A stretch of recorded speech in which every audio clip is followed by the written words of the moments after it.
Assalamualaikum warahmatullahi wabarakatuh. Anda rindu mendengarkan kajian-kajian dari ustadz-ustadz kita dari Aceh? Kunjungi channel YouTube Maulizul Akbar NAD. Subscribe, like, share, komen.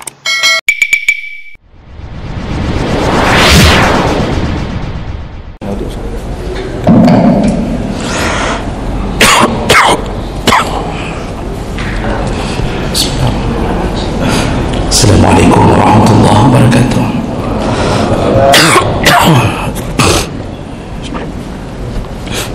Alhamdulillah rabbil alamin. Wa bihi nasta'in ala umuri dunya waddin. Asyhadu an la ilaha illallah wahdahu la syarika lah. Wa asyhadu anna Muhammadan 'abduhu wa rasuluhul karim. Allahumma shalli wa sallim على نبينا وسيدنا المصطفى محمد وعلى آله وأصحابه أجمعين.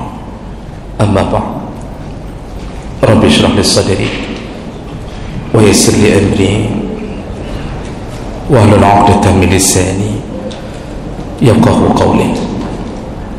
Segala puji bagi Allah, kemudian salawat dan salam kepada Rasulullah, pada keluarga dan seluruh sahabat-sahabatnya.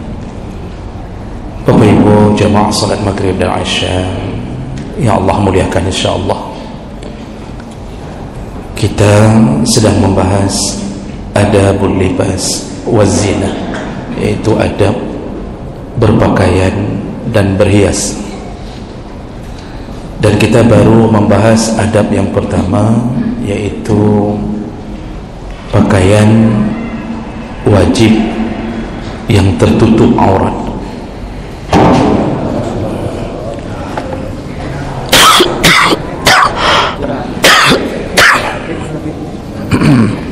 Anak genset lah.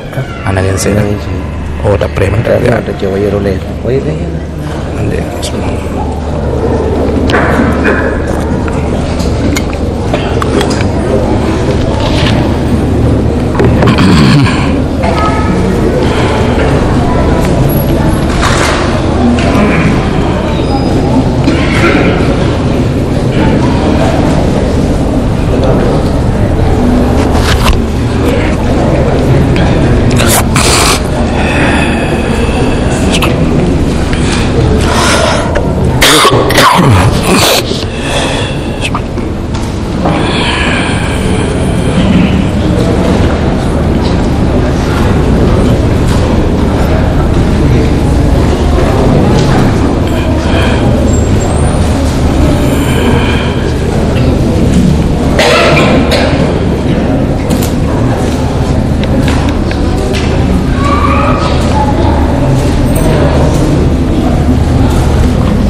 Biasanya perlu tu umilatian. Oh itu, ayo tu lucu. Anak pupu Itu roman. Bukan tu sah. Ya. Kumpul jam geram. Do. Parea. 500 juta maharaya aman. 500 juta kan saya maharaya. Yang cari ya. Tapi anak tu kena nak tu. Ni pakan. Apa? Mati lampu mandom di luar tapi anak betul. Bukan.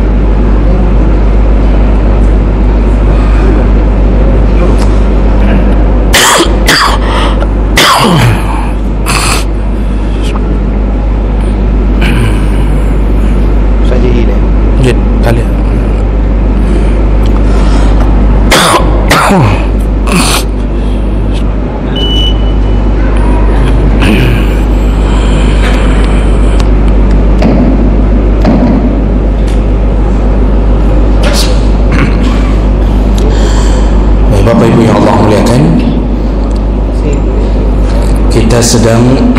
kita sudah membahas salah satu daripada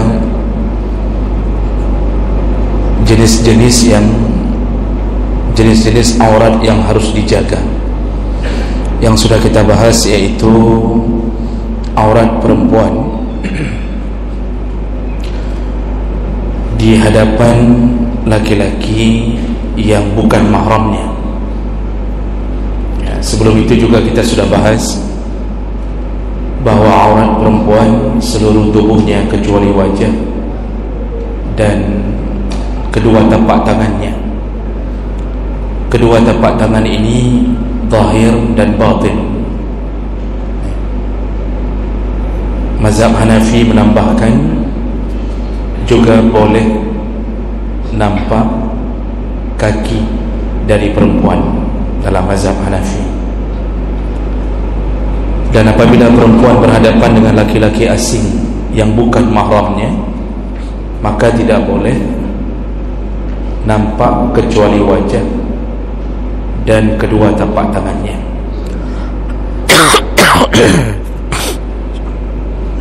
Kecuali dia berhadapan dengan laki-laki yang masih kecil, yang tidak ada syahwat kepada perempuan, umur-umur masih balita, maka tidak mengapa seandainya tampak lebih sedikit daripada itu, nampak sampai ke lengan kalau berhadapan dengan anak-anak yang belum ada syahwat kepada perempuan. Baik, itu yang sudah kita bahas. Itu hanya sekedar pengingat ulang. Kita sambung jenis berikutnya. Ini harus difahami agar orang tidak sembarangan membuka auratnya.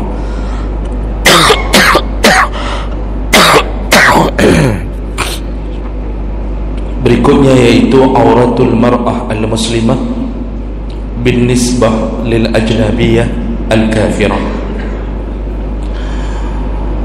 Bagaimana aurat perempuan apabila berhadapan dengan perempuan yang kafir? Dia sedang berada di hadapan perempuan yang bukan muslimah.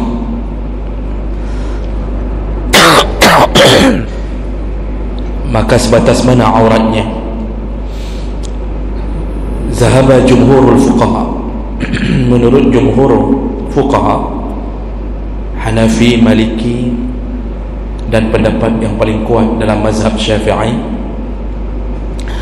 ila anna al-mar'ah al-ajnabiyah al-kafirah karrajul al-ajnabi bin nisbah lil muslimah.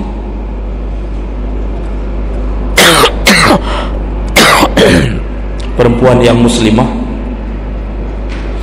itu harus menjaga auratnya di hadapan perempuan kafir seperti berhadapan dengan laki-laki.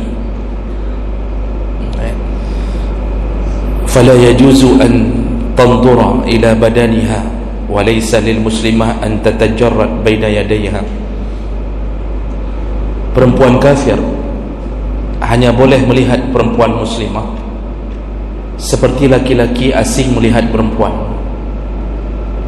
Jadi yang boleh nampak hanya wajah dan kedua tapak tangannya. Tidak boleh lebih daripada itu. Jadi enggak boleh di depan perempuan yang kafir seorang perempuan muslimah menampakkan selain wajah dan kedua tapak tangannya.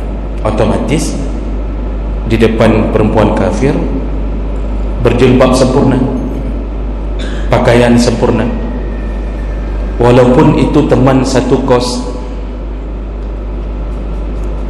Ini satu kos, seorang perempuan satu kos dengan seorang perempuan Nasrani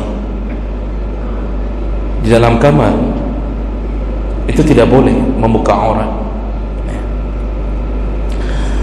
Dan ini didasarkan pada surat An-Nur ayat 31 ketika Allah mengkhususkan orang-orang yang boleh dibuka aurat. Allah tidak menyebutkan bahwa boleh membuka aurat di depan perempuan kafir. Para ulama sepakat mengatakan ini menunjukkan di depan perempuan kafir pun tidak boleh. Makanya di masa Umar bin Khattab, an Umar radhiyallahu anhu al-amar biman'il kitabiyat min dukhulil hammam ma'al muslimat. Pernah Umar melarang perempuan-perempuan yang kitabiyat. Kitabiyat ini perempuan ahlul kitab, perempuan dari kalangan Yahudi dan Nasrani, dilarang oleh Umar untuk masuk ke pemandian umum yang di dalamnya sedang mandi perempuan-perempuan muslimah. Padahal kalau kita fikir sesama perempuan nanti ada jenis sendiri, sesama perempuan muslimah itu kan sesama perempuan, tapi ternyata dengan perempuan kafir tidak dibolehkan. Nah, kenapa tidak dibolehkan? Dikhawatirkan akan menimbulkan fitnah. Perempuan kafir akan menceritakan kepada laki-laki kafir tentang tubuh wanita muslimah. Nah, maka di depan orang kafir tidak boleh membuka aurat. Baik, kemudian yang ketiga, auratul mar'ah binisbah lil mar'ah al-muslimah. Bagaimana batasan aurat perempuan muslimah di hadapan perempuan muslimah yang lain. Zahabal fuqaha ila anna auratal mar'ah binisbah lil mar'ah hiya ka'auratir rajul ila rajul, ay ma baina surrah war rukbah.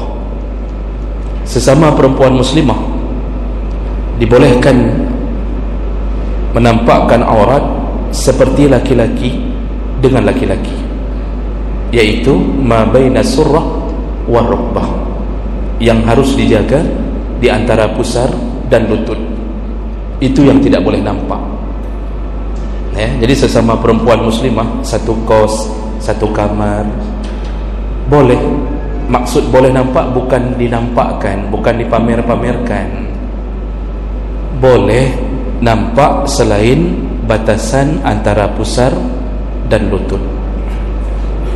Waliza yajuzu laha an-nazar ila jami' badaniha adda ma baina hazain al-adwain. Oleh karena itu dibolehkan sesama perempuan muslimah untuk melihat ke perempuan muslimah yang lain selain daripada batasan antara pusar dan lutut. Jadi ini boleh. Namun walaupun boleh, ada syarat, yaitu kalau wa yuhramu zalika ma'a syahwah wa khawful fitnah. Syaratnya tidak timbul syahwat dan tidak timbul fitnah. Kalau timbul syahwat, berubah menjadi tidak boleh. Satu kamar dengan sesama muslimah, rupanya perempuan yang muslimah itu penyuka sesama jenis atau lesbian, sama perempuan lesbian, maka di saat itu berubah jadi haram. Tapi kalau normal-normal saja, karena pada dasarnya sesama perempuan itu in'idam asyahwah la ghaliban. Biasanya kalau normal itu tidak ada syahwat sesama perempuan, walaupun nampak dadanya. Jadi yang dijaga antara hanya pusar dan lutut. Kalau begitu berbeda pandangan ketika dilihat oleh perempuan kafir. Nah, sesama muslimah boleh. Tapi kalau muslimah hanya punya pikiran seperti kafir, sesama muslimah, tapi muslimahnya bergaya, berfikir seperti orang kafir, maka tetap berarti takut timbul fitnah, maka berubah menjadi haram. Nah, sekali lagi, berarti sesama perempuan muslimah yang tidak boleh lihat antara pusar dan lutut seperti laki-laki selama tidak khawatir timbul fitnah.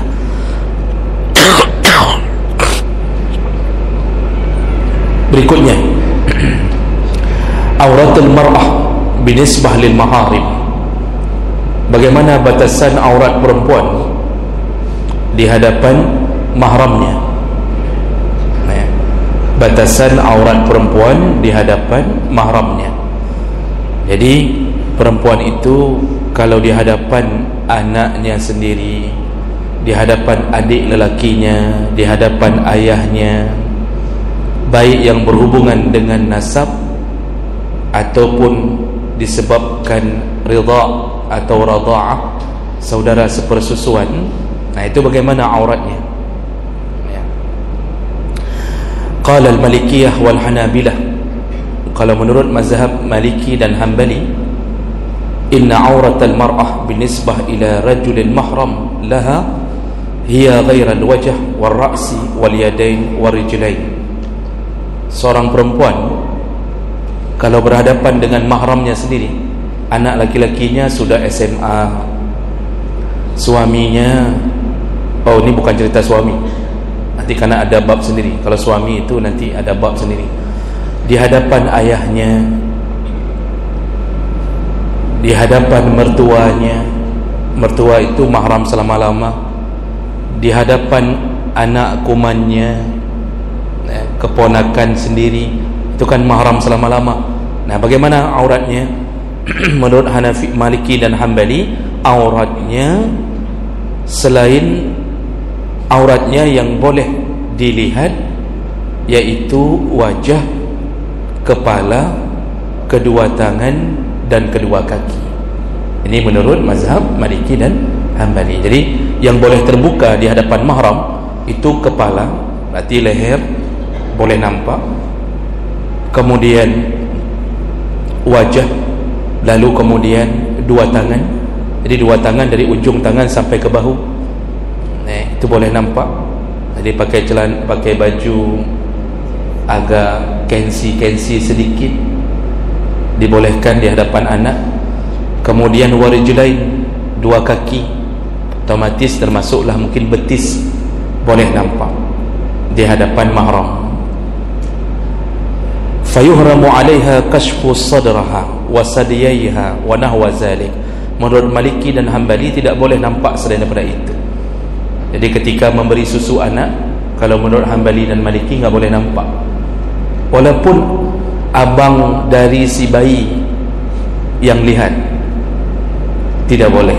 Ya, di sini sebutkan tidak boleh menampakkan dadanya di hadapan mahramnya.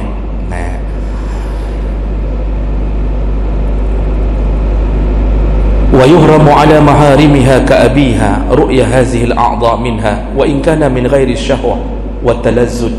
Bahkan ayahnya sendiri pun tidak boleh melihat ke arah dada anaknya, walaupun tidak ada syahwat, wa talazzuz, dan juga tidak ada kelezatan. Anak SMA, ayah tidak boleh lihat kecuali bahagian leher ke atas, tangan sampai ke bahu, kemudian kaki sampai ke betis. Selain daripada itu, ayah kandung pun tidak boleh lihat. Apalagi ayah-ayah akhir zaman, ayah yang sibuk lihat TikTok, ayah yang disibukkan dengan berbagai macam yang porno, itu takut dilampiaskan ke anak. Apalagi sudah cerai sama istri, istri melarikan diri, sudah lari melebihi 90 km. Pak nenek fikir dom anak je korban. Makanya zaman sekarang kadang-kadang pendapat Maliki dan Hanbali ini lebih baik dijaga, kecuali ayah-ayah yang saleh dan beriman, itu yang bisa menjaga diri, tapi tetap tidak boleh lihat dalam dua mazhab ini. Wasyafi'iyah yarawna, sedangkan menurut mazhab Syafi'i, jawaza nadri rajul ila ma'ada ma baina surrah wa rukbah min maharimihi minan nisa min nasabin aw ridha' aw musaharah sahihah. Kalau menurut mazhab Syafi'i, mahram, anak sendiri, ayah sendiri, adik sendiri, yang laki-laki ini maksudnya, dibolehkan melihat selain daripada antara pusar dan lutut. Rupanya mazhab Syafi'i membolehkan, yang enggak boleh lihat kepada selain pusar dan lutut. Boleh di sini bukan melihat dengan sengaja, artinya dengar gebi susu, dikasih asi anak, terlihat oleh abangnya si bayi. Menurut Syafi'i boleh. Anak kandung sendiri, Jadi agak lebih ringan urusan ini, bukan diringan-ringankan, tapi memang semua mereka berijtihad berdasarkan dalil. Jadi menurut Syafi'i dibolehkan, baik hubungan mahramnya secara nasab ataupun sepersusuan. Jadi dengan anak susuan, adik sepersusuan, itu sama dengan saudara kandung. Namun yang lebih diutamakan, yahillu lahu an-nadhar faqat ila ma yadhharu minha 'adatan fil 'amal dakhil al-bait. Namun walaupun dibolehkan dalam mazhab Syafi'i, yang lebih diutamakan pandangan itu dijaga kepada yang mahram kita, ini kepada ibu kandung, adik kandung yang perempuan, itu dijaga. Yang boleh dilihat hendaknya cukup hanya yang biasa nampak ketika dia bekerja di rumah. Walaupun tadi dikatakan boleh selain daripada pusar dan lutut, tetapi anjurannya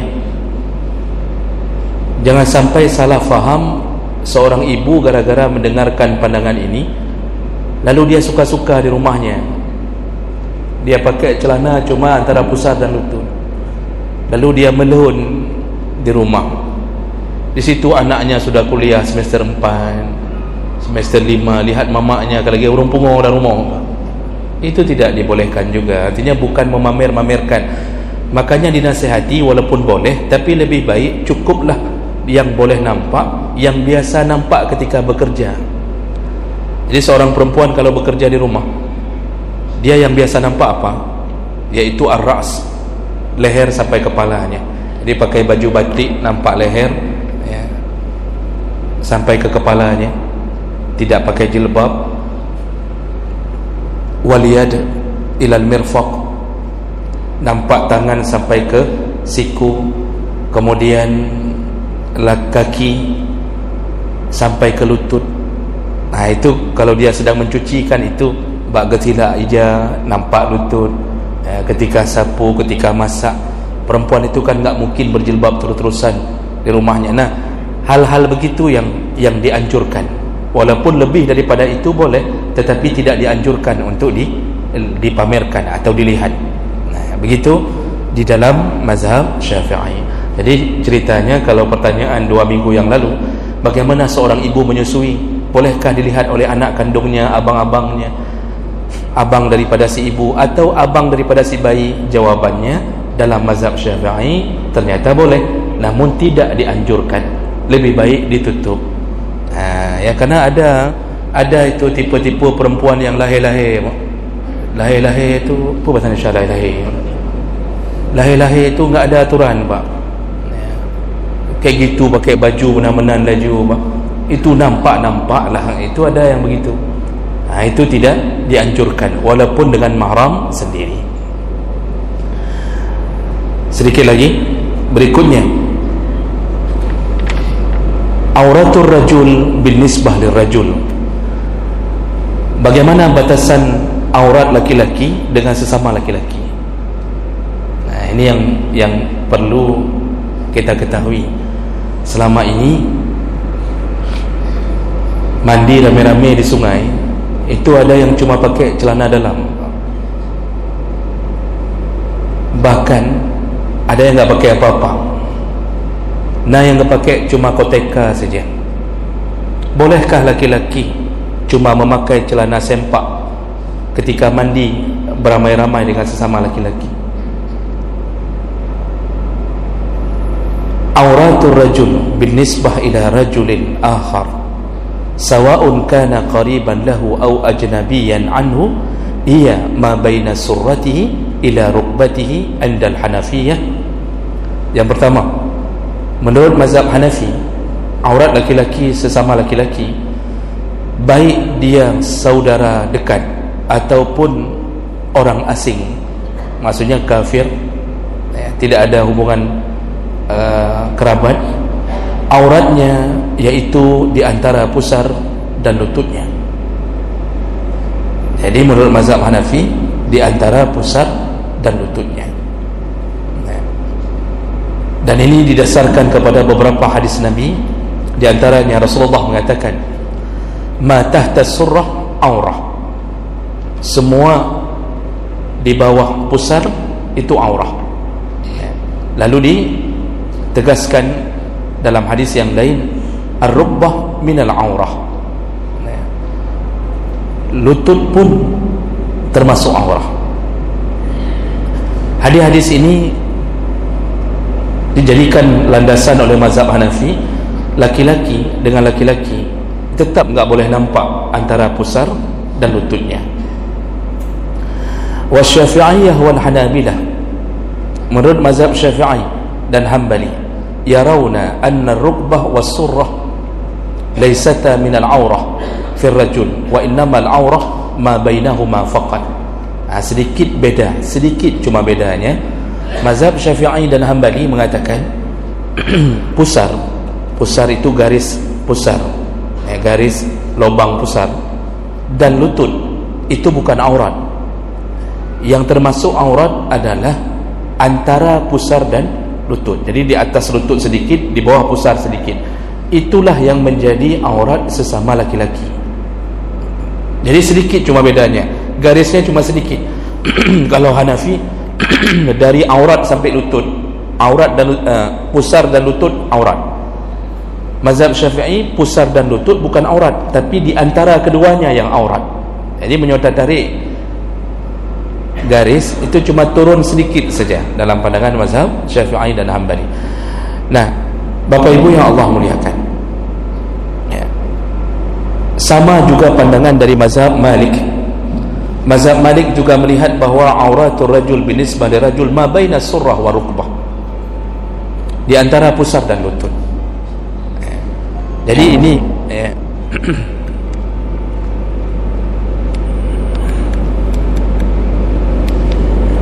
jangan mati kau udip lampunya.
waktu sekitar 10 menit, 8 menit.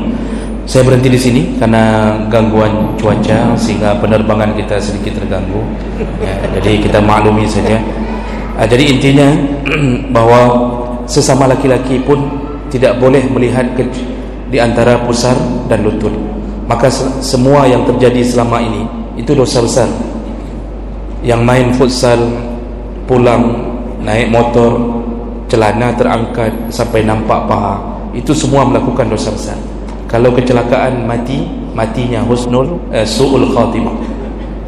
Hati-hati yang suka buka-buka aurat, hati-hati yang jogging-jogging pagi, yang pakai celana pendek. Jadi baik dipikir mentang-mentang uragam, kalau pahanya tidak menarik, memang tidak menarik paha uragam, lebih menarik paha ayam daripada paha uragam. Tapi jangan kira tidak berdosa. Jadi tidak ada satu ulama mazhab pun yang mengatakan boleh nampak selain daripada pusar, boleh nampak di antara pusar dan lutut. Paha pun aurat. InsyaAllah kita sambung. Mohon maaf apabila terganggu sedikit kita di malam ini dengan keadaan, dan keadaan ini tidak disengaja oleh pengurus. Pengurus tidak sengaja dan tidak menyengajakannya. Baik, demikian. Subhanakallahumma bihamdik, asyhadu an la ilaha illa anta, astaghfiruka wa atubu ilaik. Wassalamualaikum warahmatullahi wabarakatuh. Waalaikumsalam.